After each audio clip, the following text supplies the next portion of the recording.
बच्चों, मैं तुम्हें एक बस की कहानी सुनाता हूँ जिसमें से अक्सर रोने की आवाज़ आती है। अगर आपने अभी तक पार्ट 1 नहीं देखा तो पहले वो देख लीजिए, और मैं वादा करता हूँ कि पार्ट 2 पार्ट 1 से काफ़ी अच्छा होने वाला है। अब बस आप अपना आंखें बंद कीजिए और कहानी को सुनते जाइए। तो यहाँ पर प्रिंसिपल सर कहते हैं, बच्चों, ये आज से लगभग 13 साल पहले की बात है। ओनाकुताहोदा किंडरगार्टन स्कूल से उस दिन बच्चे और टीचर्स योशोवाकू पार्क में घूमने आए थे। मौसम तब बरसात का था। पार्क में घूमने फिरने के बाद सभी लोग बस में चढ़ जाते हैं। बस में टोटल 2 टीचर्स एंड 24 स्टूडेंट्स थे। तूफान और ठंडी हवा, इन सब में कब शाम हो गई पता ही नहीं चला। बस अब भी चल रहा था, सूरज भी ढल गया। बस के राइट साइड में आओमोरी पहाड़ के ऊंचे ऊंचे श्रृंखला मानो कोई दानवीय आकृति प्रतीत होता है। तभी बस ड्राइवर यानी कि टीचर ने वहाँ पे ब्रेक लगा के बस को वहीं रोक दिया। सामने 2 लोग खड़े थे। दिखने में शरीफ लग तो रहे हैं, लेकिन इतनी बरसात में और इस पहाड़ी इलाके में ये समझ के परे है। क्या चाहिए भाई? इनमें से एक यात्री जवाब देता है, हमें ज़रा सामने ही एक ठिकाने पे जाना है, ज़्यादा दूर नहीं है, बस ही। इनमें से एक के पीठ में स्कूल बैग था और दूसरा आदमी हाथ में एक बड़ा सा बैग पकड़ा हुआ था। दिखने में शरीफ लग रहे हैं, इसलिए टीचर उन्हें बस में ले लेते हैं। बस अब थोड़ी दूरी और तय कर चुका था। टीचर गाड़ी चलाते हुए गुनगुनाने लगे थे, क्या पता नहीं, एक धार धार कुछ गले के पीछे महसूस होने लगा, मानो गर्दन में कुछ लगा है। ये कोई भी हिलना मत, चुप। एक यात्री पॉकेट से बंदूक निकालते हुए धमकी देके बोला। ये देखते साथ ही सभी लोग दंग रह गए। और दूसरी तरफ ड्राइवर ने गर्दन पे हाथ रख के देखा तो वहां पे किसी ने चाकू पकड़ रखा था, और वो था दूसरा यात्री। मतलब अब बस हाईजैक हो चुका था। बंदूक वाला यात्री पहले जाता है और टीचर के घुटने में गोली मारता है, जो दूसरा टीचर था। और फिर वो सबको धमकी भरे शब्दों में कहता है, कोई चालाकी नहीं। चाकू वाला ड्राइवर को सामने से राइट मोड़ने को बोलता है, जो रास्ता सुनसान होता है, और वो सीधा कब्रिस्तान की ओर जाता है। तभी एक बच्चा कूद के पिस्तौल वाले के हाथ को पकड़ लेता है, और देखा देखी बाकी बच्चे भी उस पे झपट पड़ते हैं। हाथ छुड़ाने के चक्कर में यात्री के पिस्तौल से गोली चल गई और सीधा जाके ड्राइवर के माथे पे जा लगा। हड़बड़ी में बस का कंट्रोल खो गया, और इससे पहले बस फिसलती, चाकू वाला यात्री स्टीयरिंग को पकड़ लेता है और बस को किसी तरह संभाल लेता है। हालांकि उसे गाड़ी चलाना ठीक से नहीं आता था। और दूसरी तरफ बारिश भी जोर से बरसने लगी। काली घनी अंधेरी रात में उस बस में पिस्तौल वाला एक बच्चे को गोली मार देता है, जिससे उसका हाथ थोड़ा सा फ्री हो जाता है, और उसी हाथ से एक बच्चे का सर पकड़ के पास वाले खिड़की के ग्लास में दे मारता है। खून से लथपथ उस बच्चे की चीख से पूरा बस गूंज उठता है। कहते हैं कि उस पिस्तौल वाले ने बहुत सारे मासूम बच्चों को बेरहमी से मारा था उस बस में। लेकिन बारिश की वजह से रास्ता फिसलन भरी थी। इस वजह से उसी रात वो बस फिसल के खाई में गिर गई थी, और बस में जितने भी लोग थे उन सब की मौत हो गई थी।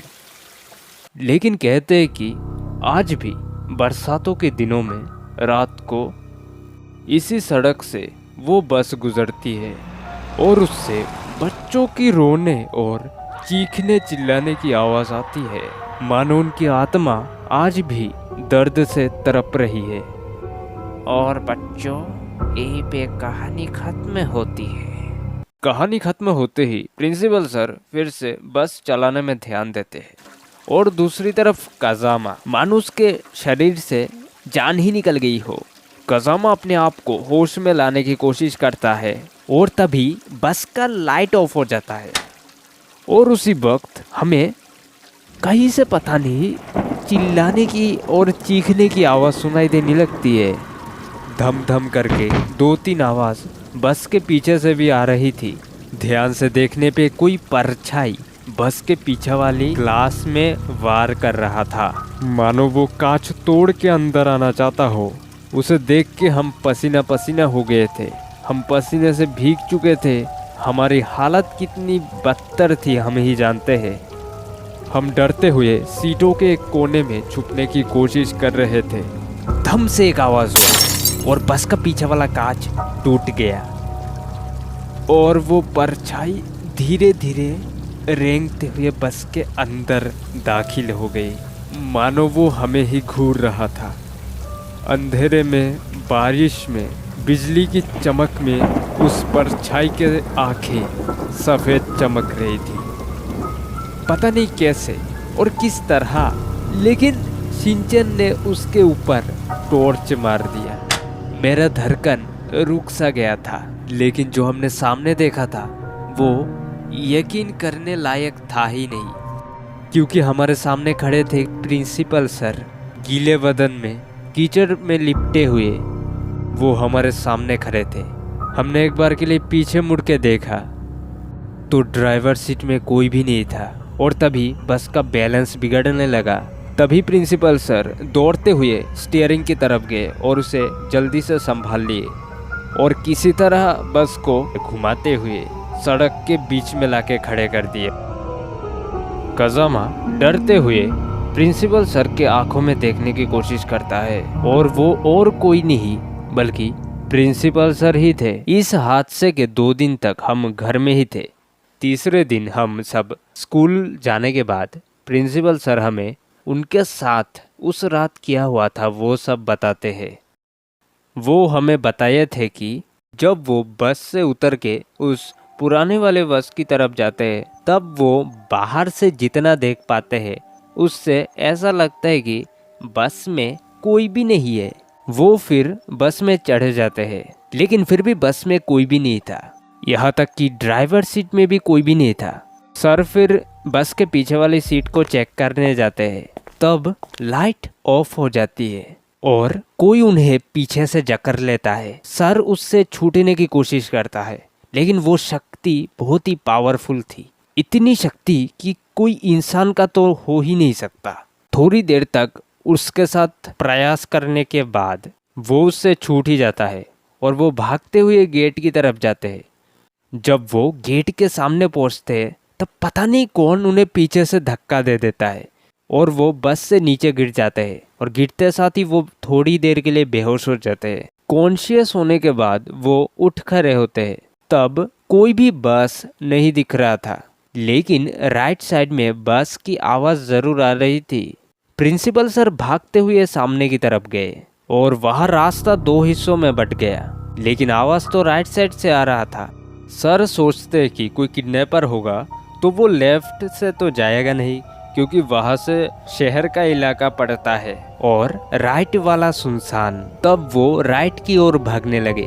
थोड़ी दूरी पे जाने के बाद उन्हें बस आखिरकार दिख ही गया। दरअसल बारिश की वजह से रास्ता फिसलन भरी थी, इसलिए बस धीरे धीरे चल रही थी। किसी तरह भागते हुए प्रिंसिपल सर उस बस के पीछे जाके लटक गए और थोड़ी देर बाद उन्होंने नोटिस किया कि बस का लाइट ऑफ हो गया था।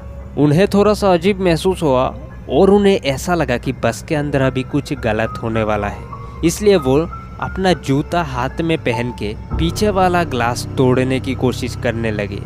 और आगे का कहानी तो आपको पहले से ही पता है, लेकिन अगर ऐसा एक कहानी डोरेमोन पे चाहते हो तो कमेंट में लिख दो। मिलते हैं अगले वीडियो पे, उससे पहले बाय बाय।